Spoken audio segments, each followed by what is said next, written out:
పద్మ, ఆ కష్టంలో సుఖంలో పాలు పంచుకుంటానని అగ్ని సాక్షిగా ప్రమాణం చేసినందుకు నీకు ఈ శిక్ష?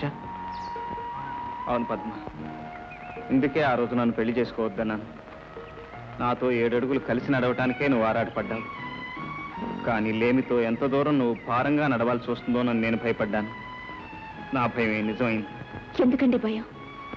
ఆడది నగలు నాణ్యాలు కొనుక్కున్నప్పుడే ఆనందంగా ఉంటుందనుకుంటున్నారా? భర్త సిరి సంపదలతో తొలితొగినప్పుడే ఆరాధిస్తుంది అనుకుంటున్నారా? లేదండి, భర్త చేతుల్లో ఇలా గోరుముద్దలు తింటంలో ఉండే సంతృప్తి అందరికీ లభించదు. నన్ను ఓదార్చడానికి మాట్లాడుతున్నావా పద్మ?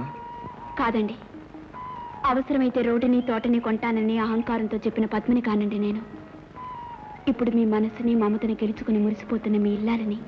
చాలు పద్మ, ఇలా కష్టాన్ని దిగమింగుకుని భర్తను వెన్నుతట్టి ప్రోత్సహించే భార్య కంటే ఏ మగాడు మాత్రం ఇంకేం కోరుకుంటాడు?